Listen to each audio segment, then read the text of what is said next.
The stars had always been quiet for humanity. For 300 years, since the first human ship jumped beyond the solar system, Earth's children had walked among alien civilizations as traders and diplomats. They built stations. They signed treaties. They smiled and shook hands with beings from 1,000 different worlds. The galaxy knew humans as the friendly ones, the soft ones, the species that would rather talk than fight. Admiral Kong Minho remembered a different time. He was old now, his hair white and his face lined with years of service. He stood on the bridge of his command vessel, the Soul's Vengeance, and stared at the message that had just arrived. His hands did not shake. His voice did not break.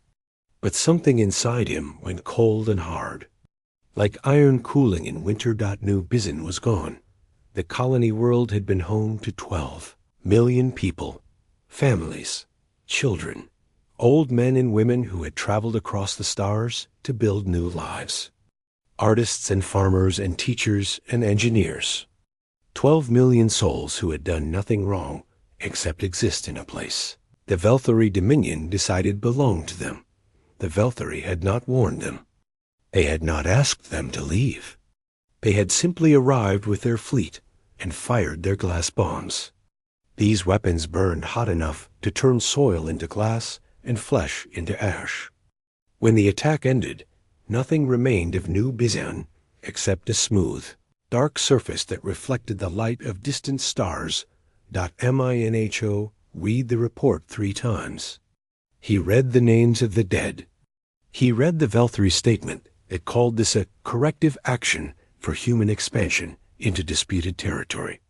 The territory was not disputed. Humanity had claimed it fairly, following all galactic laws. The Velthari simply wanted it, and they believed no one would stop them from taking it. They were wrong. On Earth, President Park Yuna stood before the United Terran Federation's assembly. She was a small woman with short dark hair and calm eyes. She had spent her entire career building peace. She had negotiated with 12 alien species. She had resolved conflicts that others said could never be solved.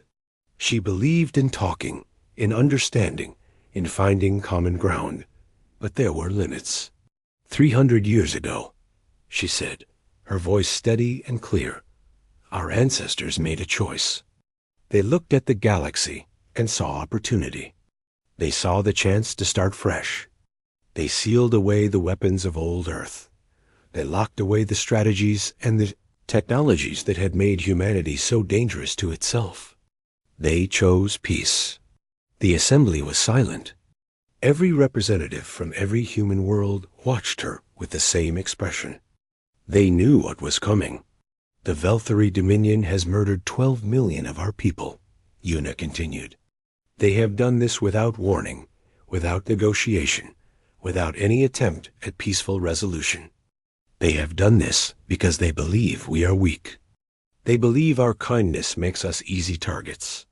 She paused. When she spoke again, her voice carried no anger. It was worse than anger. It was cold certainty. I am invoking Article Omega. The words hit the assembly like a physical force.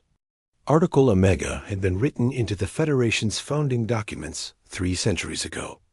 It was the final option, the last resort, the protocol that existed only for moments when humanity's survival was at stake. No president had ever invoked it. Many believed no president ever would. The quiet vaults will be opened, Yuna said. Our true capabilities will be restored, and the Velthari Dominion will learn what happens when you wake a sleeping giant. Across the galaxy, alien civilizations watched the broadcast with curiosity.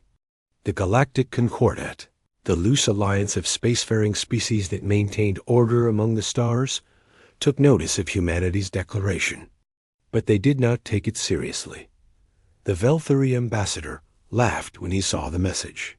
He stood in the Concordat's grand chamber, surrounded by representatives from 100 worlds, and he laughed until tears ran down his scaled face. Humanity declares war? He said, the traitors? The diplomats? The species that refuses to arm their ships beyond basic defense systems? He shook his head, still chuckling. This is a joke. They have no military.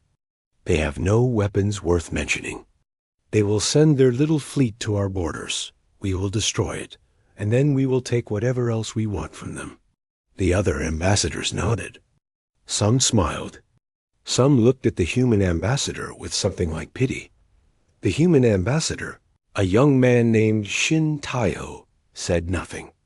He simply watched the Velthari with calm eyes, and something in his expression made a few of the older diplomats uncomfortable. They had seen that look before, long ago, in historical records from Earth's past. It was the look of someone who knew something terrible was coming, but most of the Concordat dismissed it. Humanity was soft. Everyone knew this. They had given up warfare centuries ago. Their ships were built for trade, not battle. Their people were scattered across dozens of colony worlds, focused on growth and prosperity rather than military strength. What the galaxy did not understand was simple. Humanity had not become peaceful because they were incapable of violence. They had become peaceful because they chose to be. There was a difference. A very important difference. Admiral Minnow received his orders within hours of the president's speech. He gathered his senior officers aboard the Soul's Vengeance and stood before them in the ship's war room. These men and women had served with him for years. They trusted him. They would follow him into the darkness. You all know what happened to New Bizin, he said. You all know what we have been ordered to do. What you may not know is what we are about to become. He activated the main display. Images appeared, blueprints, schematics, designs that had been locked away for 3 centuries. His officers stared at them in silence. Some went pale. Some gripped the edges of the table until their knuckles turned white. These are the weapons of old Earth, Mingo said. These are the things our ancestors sealed away because they were too terrible to use. The galaxy thinks we are harmless. They think we forgot how to fight. His voice hardened.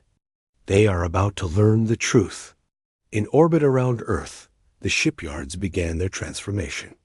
Trade vessels that had carried goods between the stars revealed hidden compartments and hardpoints. Reactors that had seemed ordinary suddenly showed their true power 10 times what any alien scanner had ever detected. Weapons systems that had been disguised as cargo bays came online for the first time in 300 years. The sleeping giant was waking up. And the galaxy had no idea what was coming.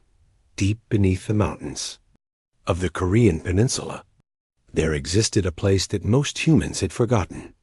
The entrance was hidden inside an old military bunker, sealed with doors made of metals that did not exist anywhere else in the galaxy. For 300 years, these doors had remained closed. Guards had watched them in silence, generation after generation, waiting for an order that many believed would never come. Senior Commander Lee Sora stood before those doors now. She was 40 years old, with sharp eyes and steady hands. She had trained her entire life for this moment, without ever truly believing it would happen. The codes had been passed down through her family for centuries. Her grandmother had guarded these doors. Her mother had guarded them. Now it was her turn to open them. Begin the sequence, she said. The ancient systems hummed to life. Lights that had been dark for 300 years flickered on, one after another, illuminating a corridor that stretched deep into the earth. The doors groaned as they slowly swung open, revealing the entrance to what humanity called the Quiet Vaults. Sora led her team inside. They walked in silence, their footsteps echoing off walls made of reinforced stone and alien metals. The air was cold and still, preserved by systems that had run without pause for 3 centuries. Everything was exactly as the founders had left it. The first chamber contained records. Millions of files, stored on devices that would last for thousands of years. These were the histories of old Earth, the conflicts, the terrible things that humans had done to each other before they reached the stars. Every battle ever fought, every strategy ever developed, every weapon ever created. SOR, stopped before a display that showed a timeline of human warfare. It stretched back 10,000 years. 10,000 years of killing. 10,000 years of perfecting the art of destruction. The galaxy thought humans were newcomers to violence. They did not understand that Earth's children had been practicing war since before most alien civilizations had discovered fire. The Velthari have been a spacefaring species for 6,000 years, one of her officers said quietly. They believe this makes them superior. Sora nodded. Humanity spent those same 6,000 years learning how to kill each other more efficiently. We built weapons that could destroy cities. We developed strategies that could win wars in days instead of years. We became very, very good at violence. She paused. And then we chose to stop. We sealed it all away and decided to be better. And now we unseal it. The deeper chambers contained the weapons themselves, not physical devices. Those had been destroyed long ago, but the blueprints, the formulas, the instructions for building things that should never exist. Sora walked among them like a visitor in a museum of nightmares. There were planet crackers, weapons that could shatter a world into pieces. There were Star Eaters D, Evises that could destabilize a sun and cause it to explode. There were biological agents that could wipe out entire species, and digital weapons that could destroy civilizations without firing a single shot. Each one was more terrible than the last. SOR. It transmitted the blueprints to Fleet Commander Choi Hyan aboard the orbital shipyards. She did not include any commentary. The blueprints spoke for themselves. Hyan received them in silence. He was an older man, gray-haired and calm, who had spent his career overseeing the construction of trade vessels and passenger ships.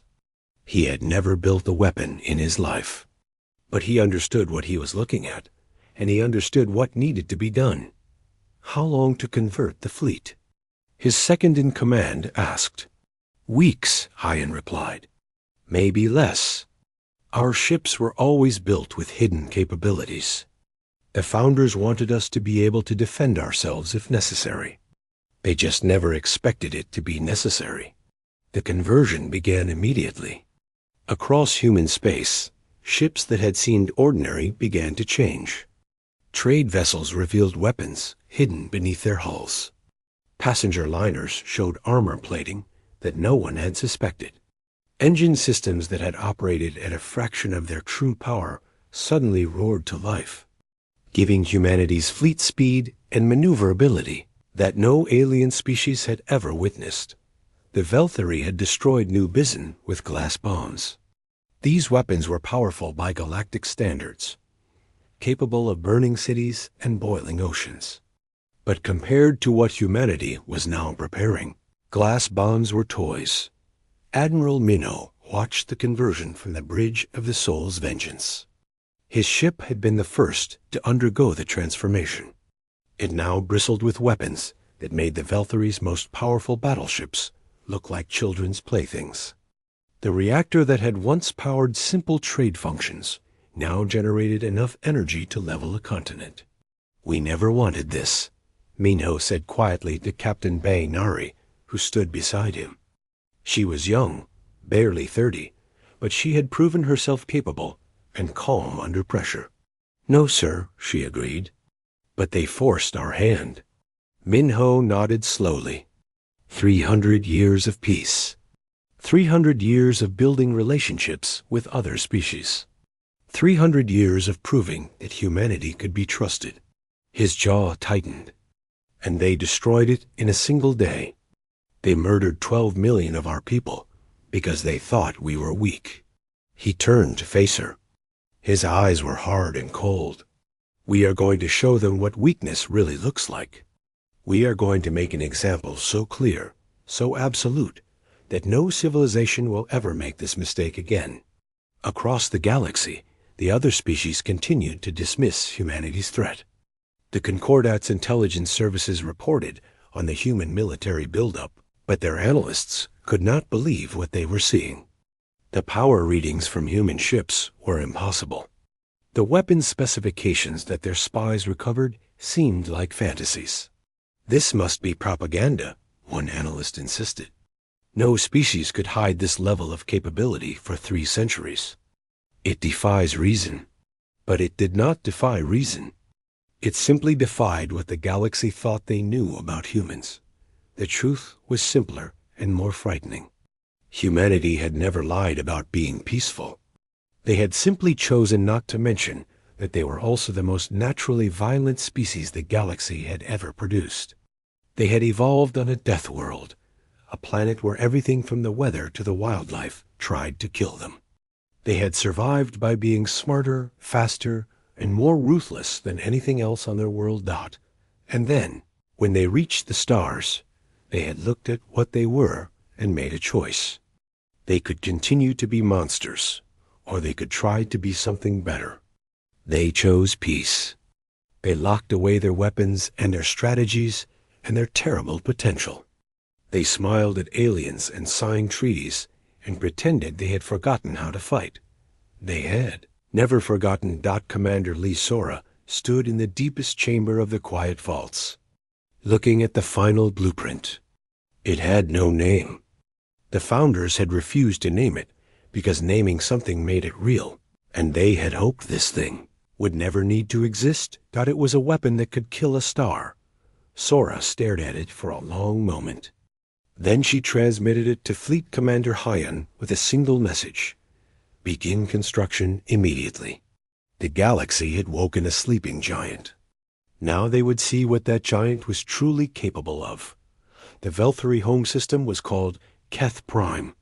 It sat at the heart of the Dominion's territory, protected by the largest fleet in the entire quadrant. 80,000 warships orbited the system's edge, bristling with weapons that had conquered dozens of worlds. Defense stations the size of small moons watched every approach vector. The Velthari Supreme Commander, a massive scaled creature named Tith, believed his system was untouchable. He was about to learn otherwise. Admiral Kang, Mingho's fleet, arrived at the edge of the Keth system on a cold morning by Earth time. 300 human vessels dropped out of faster-than-light travel and hung in the darkness of space like silent predators. Compared to the 80,000 Velthari ships waiting for them, they looked almost pathetic. A tiny force against an overwhelming enemy. The Velthari detected them immediately. Supreme Commander Tith received the report on the bridge of his flagship and laughed when he saw the numbers. 300 ships? He said, his voice thick with amusement. They send 300 ships against 80,000? This is not an invasion. This is suicide. He opened a communication channel to the human fleet. His face appeared on every screen aboard Minho's vessels, scaled and confident and completely unafraid.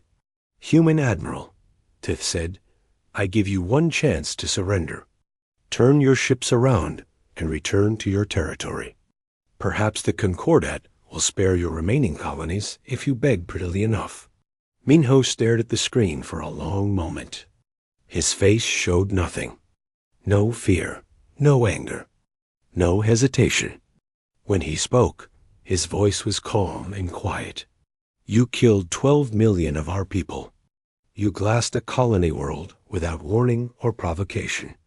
You did this because you believed we were too weak to stop you. He paused. You were wrong. The channel closed. For a moment, nothing happened. The Velthari fleet waited, weapons charged, ready to destroy the tiny human force. They expected the humans to run. They expected negotiations, desperate pleas, some attempt to delay the inevitable. Instead, the human fleet attacked. What happened next would be studied by military historians across the galaxy for centuries. The 300 human ships moved as one, flowing around the Velthary formation like water around stones. They did not fight the way the Velthary expected. They did not form lines or hold positions or follow any pattern the aliens recognized. Captain Bay, Nari commanded the dreadnought Guangzhou's Fury from the heart of the human formation. She watched the tactical display with sharp eyes, calling out targets and adjustments without hesitation. Her crew moved with perfect coordination, every person doing exactly what was needed at exactly the right moment. "Fire Pattern 7, she ordered. "Target their command ships first." The Guangzhou's Fury unleashed its primary weapon for the first time in the battle. The Velthary had never seen anything like it. A beam of pure destructive energy lanced across space and struck a Velthary battlecruiser directly in its reactor core. The ship did not explode. It simply ceased to exist, vanishing in a flash of light that left nothing behind except expanding radiation. Across the battlefield, other human ships were doing the same. The weapons of old Earth had been designed for a species that fought itself for 10,000 years. They were not meant to wound or disable. They were meant to kill absolutely and completely. The Velthary tried to respond. They fired their glass bombs, their plasma cannons, their missile swarms. Some of their shots hit home. Human ships took damage. A few even died. But for every human vessel lost, 1,000 Velthary ships were destroyed. Supreme Commander Tith watched his fleet being systematically slaughtered. His confidence shattered like glass. He screamed orders at his commanders, demanding they hold the line, demanding they focus fire on the human vessels, demanding they do something to stop the massacre. Nothing worked. The human ships moved too fast, too unpredictably. They seemed to know what the Velthary were going to do before they did it. This was not luck or coincidence. This was the result of 10,000 years of human warfare. Humanity had spent countless generations developing tactics, refining strategies, learning how to fight outnumbered and win. They had sealed this knowledge away for 3 centuries, but they had never forgotten it. Admiral Minho watched the battle from the bridge of the Soul's Vengeance. His face remained calm, even as explosions lit up the darkness around him. He had studied the records of old Earth's wars. He had learned from generals who had fought against impossible odds and emerged victorious. He knew exactly what to do. "Signal all vessels," he said. "Execute Phase 2. The human fleet split into 3 groups. Each group targeted a different section of the Velthary formation, striking with perfect coordination. The Velthary tried to regroup, to combine their remaining forces, but the humans W. "Are always one step ahead," Captain Nari's dreadnought cut through the center of the Velthary fleet like a knife through paper. She lost count of how many enemy ships she destroyed. 50, 100, 200. The numbers became meaningless. All that mattered was following the plan, trusting her fellow captains, and never stopping. 4 hours after the battle began, it was over. 60,000 Velthary warships had been destroyed. The remaining 20,000 fled toward the inner system, toward the homeworld they were supposed to protect. They abandoned their defense stations. They abandoned their positions. They ran like animals fleeing a forest fire. Admiral Minho ordered his fleet to hold position. They had made their point. Now it was time to deliver the message. He opened a channel to the Velthary homeworld. His face appeared on screens across the planet, calm and cold and utterly without mercy. "You killed 12 million humans," he said. "In the past 4 hours, we have killed more than 10 times that number of your warriors. Your greatest fleet has been broken. Your defenses have been shattered." He let the words sink in. "This is your only warning. Surrender unconditionally. Release any human prisoners. Provide full reparations for the colony of New Bizan. If you do not comply within 24 hours, we will demonstrate what happens to species that attack humanity." The channel closed. across the galaxy. Other civilizations watched the battle recordings with horror. The Concordat's intelligence services scrambled to understand what had happened. How had 300 ships destroyed 60,000? How had humanity hidden this capability for so long? What else were they hiding? The Velthari Supreme Commander Tith had survived the battle. He stood on the bridge of his damaged flagship, staring at the distant human fleet, and for the first time in his long life, he felt something he had never experienced before. Fear. The humans were not bluffing. They were not negotiating. They were simply stating facts. Surrender or face destruction? Tith looked at his remaining ships, at the broken remnants of the greatest military force in the quadrant, and he made his decision. He refused to surrender. It was the last mistake the Velthari Dominion would ever make. 20-4 hours passed. The Velthari did not surrender. Supreme Commander Tith rallied his remaining forces around the homeworld. 20,000 warships formed a protective shell around the planet. Orbital defense platforms charged their weapons. Planetary shields hung to life, covering the surface in layers of protective energy. 8 billion Velthari. Civilians looked up at the sky and trusted their military to protect them. Tith sent a defiant message to the human fleet. His voice was strong, hiding the fear that gnawed at his hearts. "We are the Velthari Dominion," he declared. "We have conquered 100 worlds. We do not surrender to anyone, especially not to soft humans who hid their weapons for 3 centuries. Come and face us if you dare. We will fight to the last warrior." Admiral Kang Minho received the message in silence. He had expected this response. He had hoped for something different, but he had expected exactly this. The Velthari were proud. They would rather die than admit defeat. So be it. He called a meeting of his senior commanders aboard the Soul's Vengeance. Captain Bay Nari attended, along with a dozen other officers who had proven themselves in the battle. They gathered in the war room and waited for their admiral to speak. "The Velthari have refused to surrender," Minho said. "They believe their shields and their remaining fleet will protect them. They believe we cannot touch their homeworld." He paused. "They are wrong." He activated the main display. An image appeared, a device unlike anything the officers had seen before. It was not large, barely bigger than a shuttle, but the specifications listed beside it made several officers gasp. "This is the weapon that has no name," Minho explained. "It was built by our ancestors as a final option, a last resort against enemies who could not be defeated any other way. It has never been used.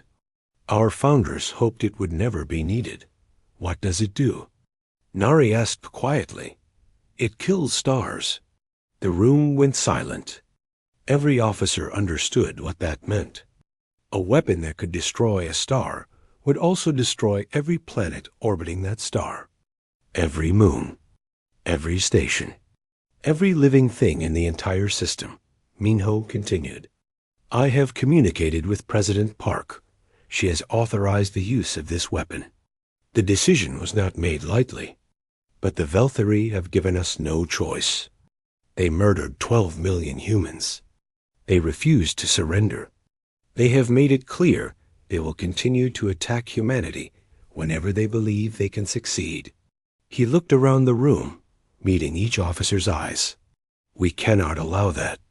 We cannot leave an enemy at our backs who will strike again the moment they recover their strength. The Velthari must be made an example. The galaxy must understand what happens when you attack humanity." Commander Ojiwan spoke up. She was the head of the strategic division, responsible for planning operations that most people preferred not to think about. Her voice was calm and professional. "The device is ready, Admiral. We can deploy it whenever you give the order." Minho nodded slowly. "Then we will proceed." 1 hour later, a small human shuttle approached the Velthari sun. It was unarmed, unarmored, barely visible against the infinite darkness of space. The Velthary sensors detected it, but dismissed it as irrelevant. What could a single shuttle do against a star? The shuttle reached its designated coordinates and stopped. Inside, a team of human engineers activated the device. They worked quickly and efficiently, following procedures that had been written 300 years ago and memorized by every generation since. When the device was armed, they transmitted a single signal to Admiral Minho. He stood on the bridge of the Soul's Vengeance, looking at the Velthary sun through the main viewport. It was a yellow star, similar to Earth's own sun, warm and bright and full of life-giving energy. 8 billion Velthary depended on that star. Their entire civilization had grown under its light. Minho closed his eyes for a moment. He thought about New Bizen. He thought about 12 million humans burned to ash. He thought about the children who had died screaming as glass bombs fell from the sky. He opened his eyes. Activate the device. The effect was not immediate. At first, nothing seemed to happen. The Velthary sun continued to shine, steady and reliable as it had for billions of years. But deep inside its core, something was changing. The device was doing its work, destabilizing the delicate balance of forces that kept the star alive. Supreme Commander Tith noticed the change first. His sensors showed impossible readings, fluctuations in the sun's output, gravitational anomalies that should not exist, temperature spikes that defied all scientific understanding. What is happening? He demanded. No one could answer him. The sun began to shudder. Its surface rippled like water in a storm. Great plumes of plasma erupted into space, larger than planets, hotter than anything the Velthary had ever measured. The light that reached the homeworld changed from warm yellow to angry orange to blinding white. On the surface below, 8 billion Velthary looked up at their dying sun. They did not understand what they were seeing. They only knew that something was terribly, impossibly wrong. Tith screamed orders at his fleet, demanding they do something, anything, to stop what was happening. But there was nothing to stop. The device had done its work. The star was beyond saving. The sun collapsed inward on itself, crushing together in a moment of impossible density. Then it exploded outward with the force of 1 billion nuclear weapons detonating simultaneously. The blast wave hit the homeworld in seconds. Shields that could withstand any weapon known to the galaxy failed instantly, overwhelmed by the raw power of a dying star. The atmosphere burned away. The oceans boiled. The surface melted into glass and then shattered into fragments. 8 billion. Velthary died in less than a minute, but humanity was not finished. Over the following weeks, human fleets appeared in every Velthary colony system. The colonists had heard what happened to the homeworld. Many tried to surrender. Many tried to flee. It did not matter. Admiral Minho's orders were clear. The Velthary Dominion had attacked humanity without provocation. They had refused to surrender when given the chance. They had made themselves an existential threat to human survival. The response was total. One by one, Velthary colony sons died. Some were killed by the same device that had destroyed the homeworld. Others were destroyed by different weapons, equally terrible. Planets burned. Moons shattered. Space stations were reduced to floating debris. The Galactic Concordat watched in horror as an entire civilization was erased from existence. They sent diplomatic missions, demanding that humanity stop. They threatened sanctions, embargoes, military intervention. Humanity ignored them. President Park Yuna responded to the Concordat's protests with a single message. The Velthary murdered 12 million of our people. We offered them the chance to surrender and make reparations. I refused. What happens next is the consequence of their choice, not ours. 6 weeks after the attack on New Bizen, the Velthary Dominion ceased to exist. 40 star systems had been destroyed. Billions upon billions of Velthari had died. Not a single member of the species remained alive anywhere in the galaxy. Humanity had committed the first complete genocide in recorded galactic history. Admiral Minho returned to Earth a changed man. The galaxy called him a monster, a butcher, the destroyer of worlds. He accepted these titles in silence. He knew what he had done. He knew it had been necessary. And he knew that he would carry the weight of it for the rest of his life. The sleeping giant had awakened. It had shown the galaxy what it was capable of. And now it would return to its slumber, hoping it would never need to wake again. But everyone who had watched the Velthari systems burn knew the truth. Humanity was not to be trifled with. Not now. Not ever. The Galactic Concordat's Grand Chamber had never been so full. Representatives from every spacefaring civilization in the known galaxy had gathered to witness what they called the trial of humanity. They filled every seat, every balcony, every standing space. Cameras broadcast the proceedings to trillions of beings across 1,000 worlds. Ambassador Shin Yunji walked into that chamber alone. She was young for such a position, barely 35 years old, with short black hair and calm dark eyes. She wore a simple gray suit, no medals or decorations, nothing to mark her as special. She looked like an ordinary woman attending an ordinary meeting. But every being in that chamber knew what humanity had done. They had watched the recordings of dying suns and burning worlds. They had seen the Velthari Dominion erased from existence. And now they waited to pass judgment on the species responsible. The Concordat speaker, a tall insectoid creature from a species called the Keth, opened the proceedings. His voice echoed through the chamber, translated into 1,000 languages for every representative to understand. Humanity stands accused of genocide, the speaker announced. The complete annihilation of an intelligent species. In all of recorded galactic history, no civilization has committed such an act. You have ended not just lives, but an entire culture, an entire way of being. Billions upon billions of Velthari erased forever. He paused, letting the weight of his words fill the chamber. What do you have to say for yourselves? Unji stood calmly before the assembled representatives. She did not bow. She did not apologize. She simply looked around the chamber, meeting the eyes of species who had existed among the stars for thousands of years. And she smiled. It was not a threatening smile. It was warm, almost friendly. That made it more unsettling. Yes, she said simply. We killed them all. The chamber erupted. Representatives shouted accusations. Some called for humanity to be expelled from all galactic affairs. Others demanded military intervention, punishment, some form of justice for the dead Velthari. Yunji waited for the noise to die down. She did not raise her voice. She did not defend herself.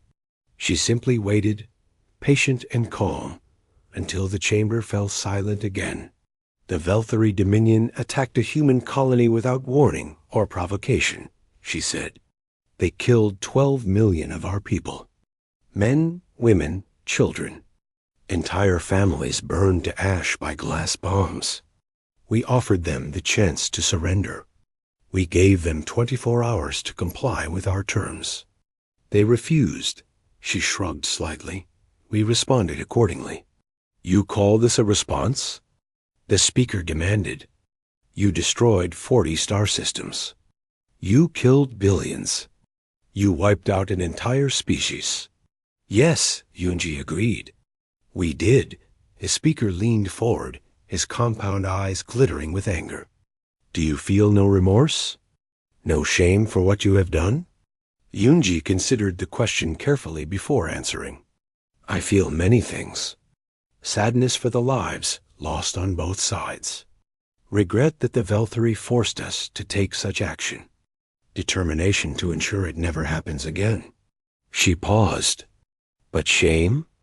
No, I feel no shame for protecting my people. A representative from a species called the Morhan spoke up. They were an old civilization, one of the first to achieve interstellar travel, and their opinions carried weight throughout the galaxy. "You have made yourselves monsters," the Morhan said.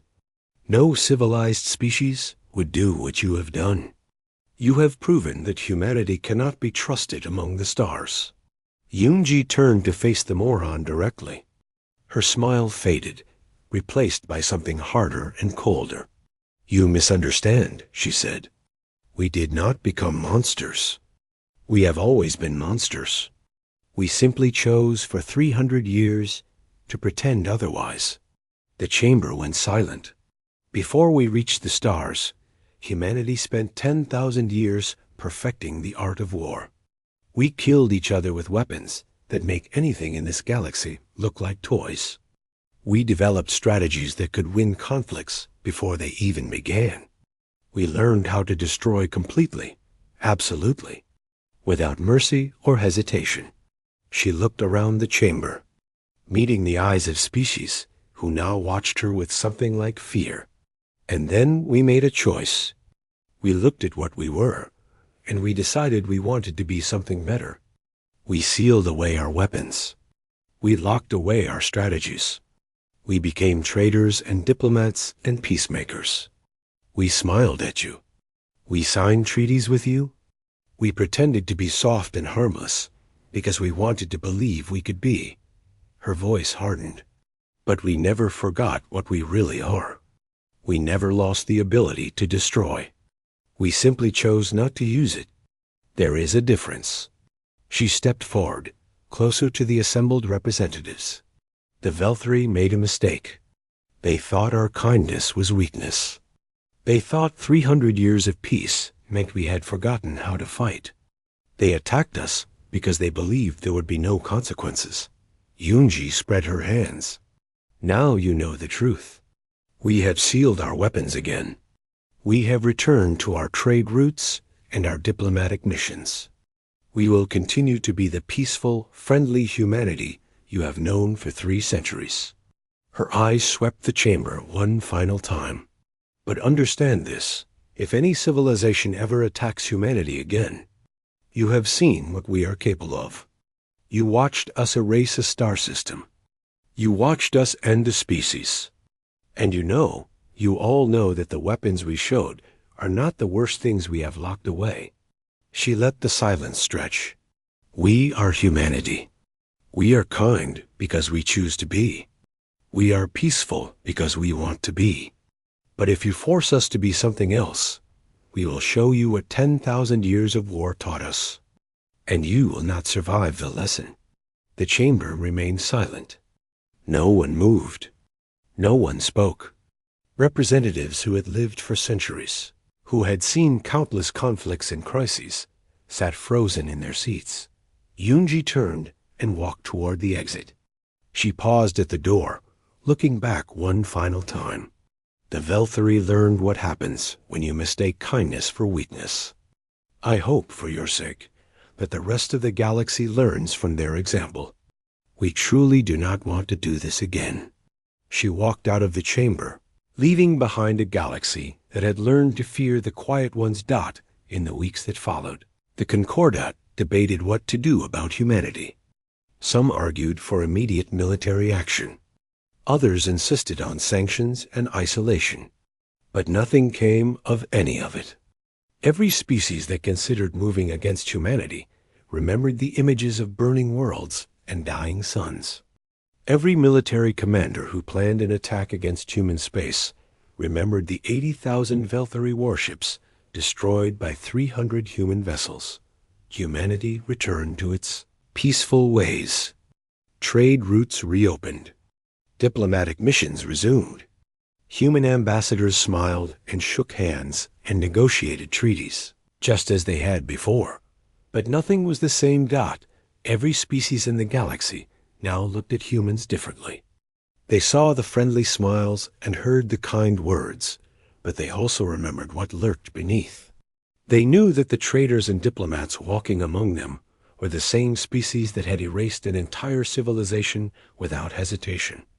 Admiral Kong, Minho retired to a quiet colony world, far from the centers of human power. He spent his remaining years gardening and reading, and trying to find peace with what he had done. He succeeded mostly, but sometimes, late at night, he would look up at the stars and remember the Veltri suns dying, one after another, until nothing remained. President Park Yuna served out her term and then stepped down, passing the leadership to a new generation. She had done what was necessary. She had protected her people. She had sent a message that would echo through galactic history forever, and Ambassador Shin Yunji continued her work, traveling from world to world, building relationships with species who now treated humanity with careful respect. She smiled. She negotiated. She was kind and warm and friendly. But sometimes, when she caught another species watching her with fear in their eyes, she allowed herself a small, cold smile. The galaxy had watched the star system erased, and the galaxy had learned its lesson.